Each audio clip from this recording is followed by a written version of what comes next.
नमस्कार, चिंतन institute education में आपका स्वागत है। आइए आज की इस वीडियो में मैं नेट फर्स्ट पेपर की तैयारी करने वाले विद्यार्थियों के लिए लॉजिकल रीजनिंग के अंतर्गत आज मैं जो न्याय निगमन की युक्ति है उसके वैध या अवैध होने के लिए कौन कौन से नियमों का प्रयोग किया जाता है मैं उसे बताने जा रहा हूं। आप देखेंगे जो भी हमारी न्याय युक्ति होती है, जो हमारा सिलोजिज्म है, उसमें किसी भी आप देखेंगे न्याय वाक्य के वैध होने के लिए बहुत ही जरूरी है कुछ नियमों का पालन किया जाए। अगर हम उन नियमों का पालन नहीं करते हैं तो तर्क दोष लगता है। आप देखेंगे जो हमारा नया सिलेबस आया है नेट फर्स्ट पेपर में, उसमें आपसे जो फॉर्मल फॉल्सीज हैं उसके बारे में पूछा गया है। वहां पर आपके सिलेबस में यह कंटेंट रखा गया है। तो आज मैं इसी पर चर्चा करने जा रहा हूं। फॉर्मल फॉल्सीज क्या है, औपचारिक तर्क दोष के बारे में मैं बतलाने जा रहा हूं। आप देखेंगे आपके सिलेबस में फॉर्मल और इनफॉर्मल दोनों ही प्रकार के फॉल्सीज हैं, लेकिन मैं आज इस वीडियो में सिर्फ आपको जो फॉर्मल फॉल्सीज हैं, जो औपचारिक तर्क दोष हैं, उसे बताने जा रहा हूं। अब आप देखें यह जो वीडियो है, ऐसे विद्यार्थी जो नेट फर्स्ट पेपर के तैयारी के साथ ही साथ पीएचडी एंट्रेंस की तैयारी कर रहे हैं उनके लिए भी बहुत ही महत्वपूर्ण है। इस प्रकार के प्रश्न उनसे पीएचडी एंट्रेंस में भी पूछे जा रहे हैं, तो बहुत ही आवश्यक है कि वे इस वीडियो को पूरा देखें, अंत तक देखें। निश्चित ही आप इसके बारे में जान जाएंगे। और यह जो वीडियो है वह हिंदी मीडियम में है। आप देखेंगे इस प्रकार के जो मैटर्स हैं वह इंग्लिश में तो बहुत मिल जा रहे हैं, लेकिन हिंदी में एक अच्छा मैटर यदि आप चाहते हैं तो इसे आप देखें और इसको अधिक से अधिक शेयर करें, ताकि जितने भी हिंदी मीडियम के जो विद्यार्थी हैं जिन्हें जो है अंग्रेजी में थोड़ी दिक्कतें हो रही हैं इस प्रश्न को समझने में, लगाने में, इस कॉन्सेप्ट को समझने में, तो ऐसे जितने भी विद्यार्थी हैं वहां तक आप हमारी इस वीडियो को पहुंचाएं। मेरा यह प्रयास है कि हिंदी मीडियम के जो विद्यार्थी हैं वह भी इस चीज को अच्छी प्रकार से सीखें और जानें। तो चलिए आइए देखते हैं।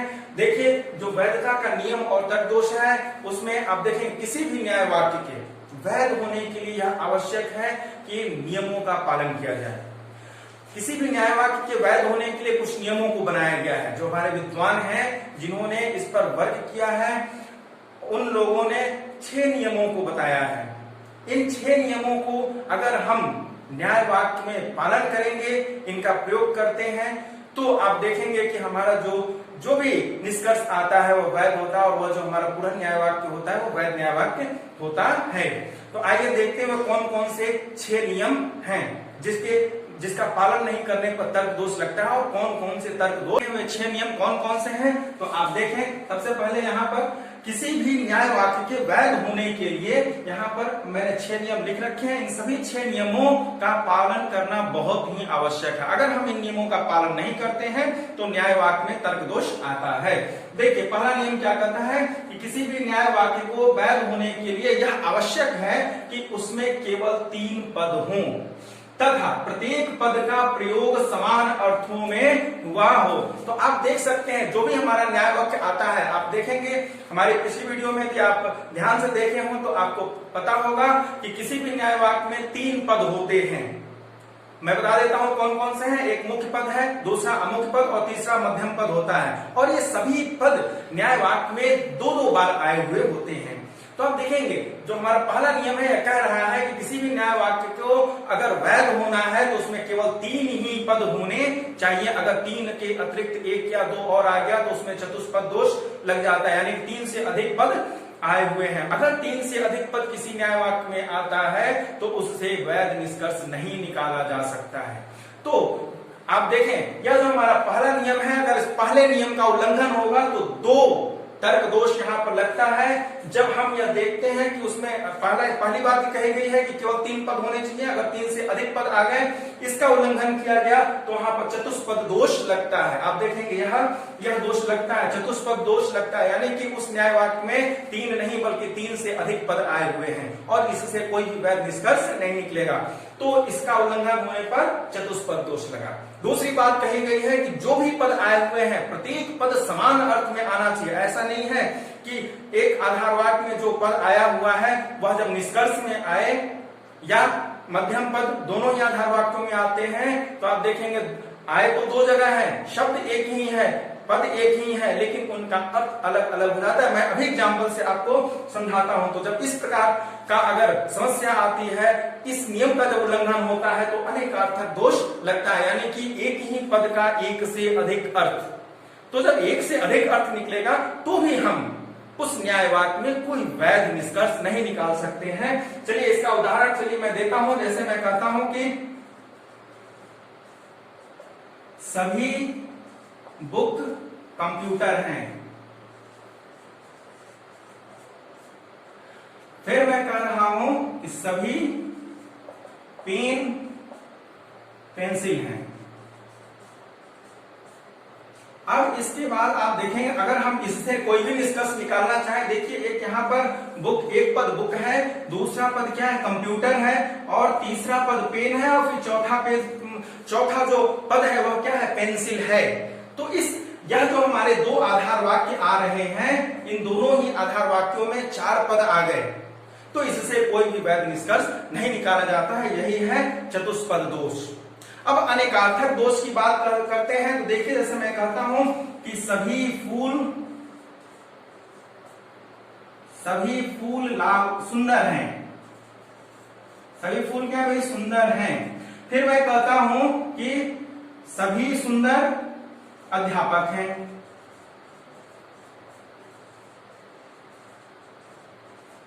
सभी सुंदर क्या है भाई अध्यापक हैं। देखिए पहला और ये दूसरा हमारा आधार वाक्य, सभी फूल सुंदर हैं और सभी सुंदर क्या है अध्यापक हैं। अब यहां देख सकते हैं आप, ये सुंदर नाम के जो व्यक्ति हो गए वे अध्यापक हैं।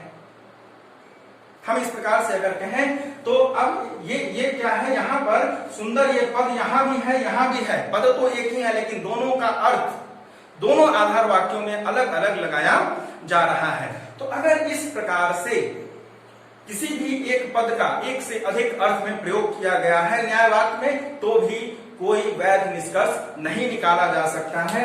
तो यह पहले नियम का उल्लंघन होने पर ये दो दोष लगते हैं। पहला है आपका चतुष्पद दोष और दूसरा अनेकार्थक दोष। अब आते हैं हम दूसरे नियम पर। दूसरा नियम हमारा क्या है, आइए देखते हैं। चलिए देखें दूसरा नियम हमारा क्या कहता है कि यदि किसी भी न्याय वाक्य को वैध होना है तो यह आवश्यक है कि उसमें जो मध्यम पद हैं वे कम से कम एक आधार वाक्य में निश्चित ही क्या होने चाहिए, व्याप्त होने चाहिए।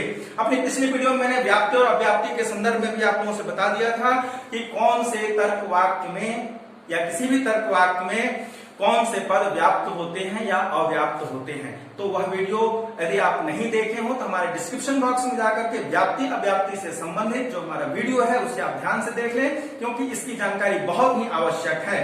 तो अब देखें, अब यहाँ पर क्या है, जो भी हमारा मध्यम पद है किसी एक आधार वाक्य में अवश्य ही व्याप्त होना चाहिए। अगर वह अव्याप्त नहीं है, यदि वह व्याप्त नहीं है तो उससे भी कोई वैध निष्कर्ष नहीं निकाला जा सकता है। चलिए आइए हम देखते हैं निष्कर्ष। जैसे हम ये कहते हैं, यहां पर ये एग्जाम्पल है, सभी मेज कुर्सी हैं। फिर मैं कहता हूं कि सभी कुर्सी क्या है भाई, टेबल है। सभी कुर्सी टेबल है और मैं यहां से निष्कर्ष निकालता हूं सभी मेज क्या है, टेबल हैं। तो आप देखें यहां पर ये जो तीनों ही हमारे आधार वाक्य हैं कैसे हैं, एक प्रकार के हैं, ये मानक आकार के यह हमारे तर्क वाक्य हैं। तो आप देखिए ए में जो हमारा उद्देश्य पद होता है वह व्याप्त होता है, ठीक है। यहां देखिए कुर्सी मध्यम पद है, पहले वाले में तो कुर्सी अव्याप्त है लेकिन दूसरे वाले में क्या है, व्याप्त है। दोनों में से किसी एक में व्याप्त होना चाहिए। अगर दोनों में व्याप्त हो जाएगा तो भी जो है कोई निष्कर्ष नहीं निकलेगा, किसी एक में ही व्याप्त होना होगा, ठीक है। या तो यहां पर व्याप्त हो या यहां पर व्याप्त हो, ठीक है। तो अब देखें यहां पर क्या है, कुर्सी यहां पर व्याप्त है। तो इससे जो भी निष्कर्ष निकलेगा वह क्या है, वह वैध निष्कर्ष निकलेगा। अगर ऐसा नहीं होगा, जस्ट इसका उल्टा यदि हम ये यहां पर कर देते हैं कि कुछ कुर्सी, अब ये आइट हो जाएगा। अब देखें कुछ कुर्सी टेबल है, तो यहां देख लीजिए कुर्सी यहां भी अव्याप्त है, और यहाँ भी अव्याप्त है। यदि ऐसा होता है किसी न्याय वाक्य में जो मध्यम पद है वह व्याप्त नहीं है, किसी एक आधार वाक्य में व्याप्त नहीं है, तो इससे जो तर्क दोष लगता है वह हो जाता है आपका अव्याप्त मध्यम पद दोष। दूसरे नियम का यदि उल्लंघन होगा तो जो तर्क दोष लगता है वह कहलाता है अव्याप्त मध्यम पद दोष। इसका उदाहरण ये है, यहां पर आप देखें जो हमारा मध्यम पद है वह दोनों में ही अव्याप्त है। अब आते हैं हम तीसरे नियम पर। तीसरा नियम क्या है हमारा, आप देखें तीसरा नियम यह कहता है कि आधार वाक्य में अव्याप्त पद निष्कर्ष में व्याप्त नहीं होना चाहिए। क्या तात्पर्य है आप देखेंगे, देखिए अव्याप्त का मतलब क्या है, वह जो कॉन्सेप्ट है वह बड़ा नहीं है। बड़े से छोटा निष्कर्ष तो निकाला जा सकता है लेकिन छोटे से बड़ा निष्कर्ष कभी नहीं निकाला जा सकता। इसलिए यदि जो हमारा आप देखेंगे आधार वाक्य है, आधार वाक्य में यदि पद अव्याप्त है तो निष्कर्ष में उसे व्याप्त नहीं होना चाहिए, क्योंकि अव्याप्त से व्याप्त निष्कर्ष नहीं निकाला जा सकता है। यदि अव्याप्त से व्याप्त निष्कर्ष, व्याप्त पद वाला निष्कर्ष अगर हम निकालते हैं तो वह जो हमारा न्याय वाक्य होगा वह वैध नहीं होगा। तो यदि इस निष्कर्ष, यह जो हमारा तीसरा जो नियम है, यदि इसका उल्लंघन हम करते हैं तो जो दोष लगता है उसे आप देखेंगे दो प्रकार के दोष लगते हैं। पहला है अनियमित मुख्य पद दोष और दूसरा है अनियमित अमुख्य पद दोष। तो आप देखें इसका उदाहरण मैं देता हूं आप लोगों को।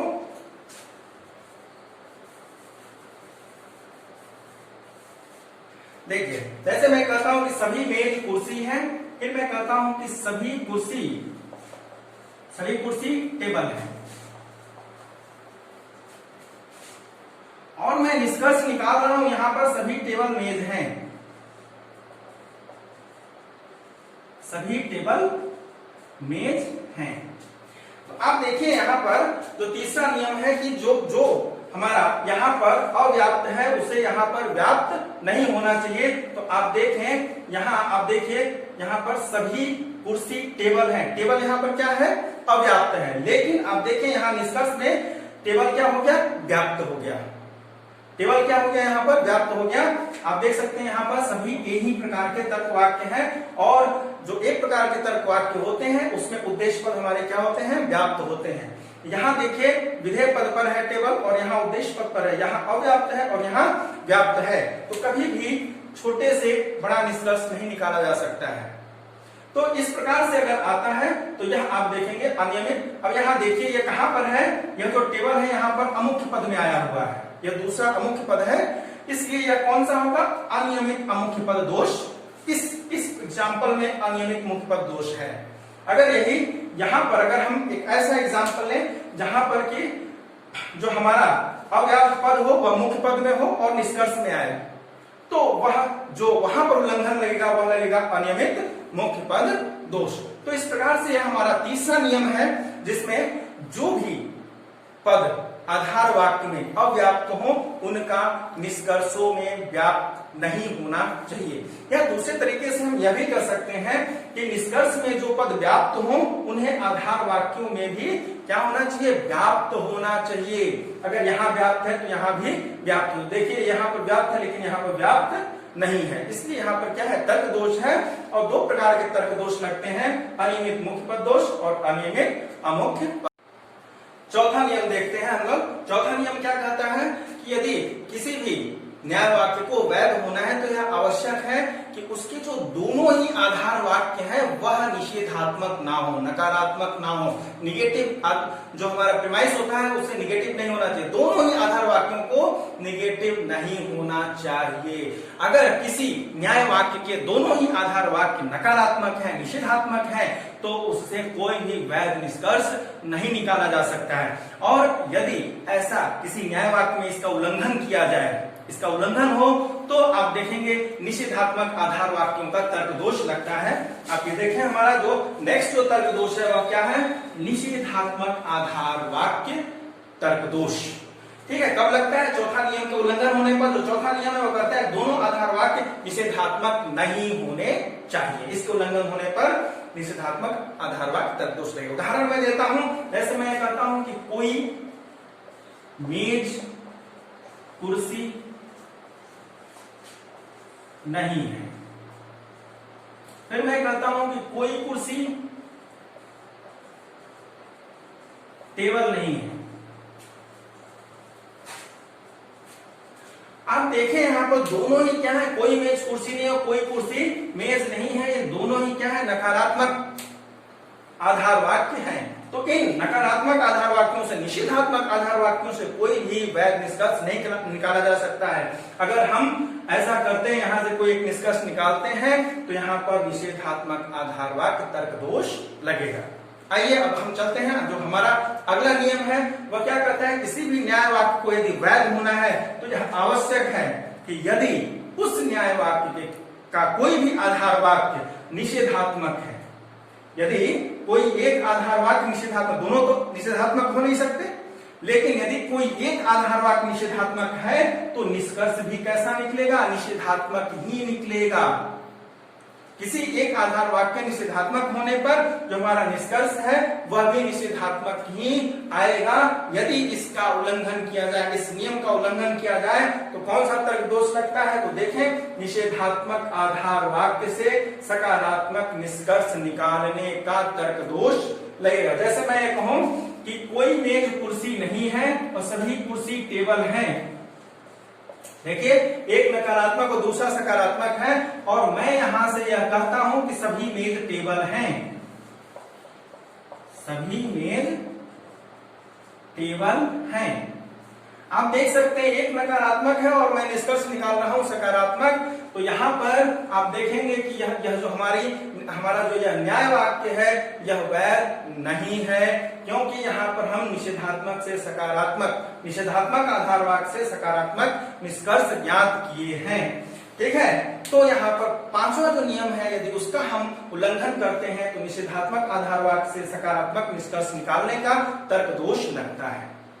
तो ये हो गया। अब नेक्स्ट जो आता है हमारा लास्ट है, आप देखिए छठा जो हमारा नियम है वह क्या कहता है, किसी भी आधार वाक्य को यदि वैध होना है, वैध निष्कर्ष में प्राप्त करना है, तो यह आवश्यक है कि यदि दोनों ही आधार वाक्य हमारे सर्वव्यापी हैं, तो सर्वव्यापी यानी कि यूनिवर्सल है, पूर्णव्यापी भी इसको कहा जाता है।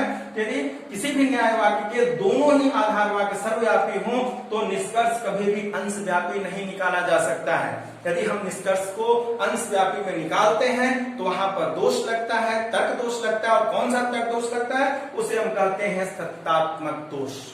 जैसे हम ये कहें कि सभी मेज कुर्सी हैं और सभी कुर्सी टेबल हैं, और फिर मैं ये कहता हूं कि कुछ मेज टेबल हैं, कुछ मेज टेबल हैं। देखिए दोनों ही क्या है, पूर्णव्यापी या यूनिवर्सल आधार वाक्य हैं हमारे, लेकिन निष्कर्ष हमने कैसा निकाला, अंशव्यापी निकाला, पर्टिकुलर निकाला। तो आप देखेंगे कि यहाँ पर सत्तात्मक तर्क दोष लगता है, सत्तात्मक दोष यहाँ पर लग रहा है।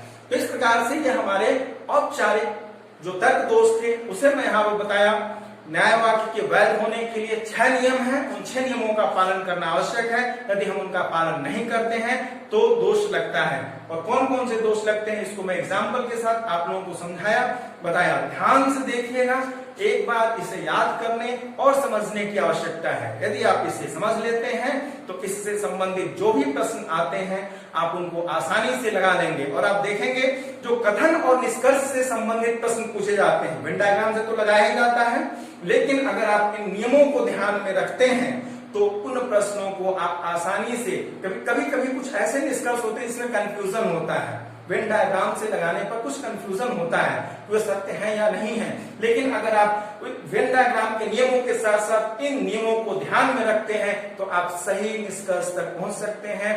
आप एग्जाम में जो सही ऑप्शन है उसको निश्चित ही पहचान लेंगे। तो ध्यान से देखिए, पूरा वीडियो देखिए, निश्चित ही आपको यह समझ में आएगा। धन्यवाद।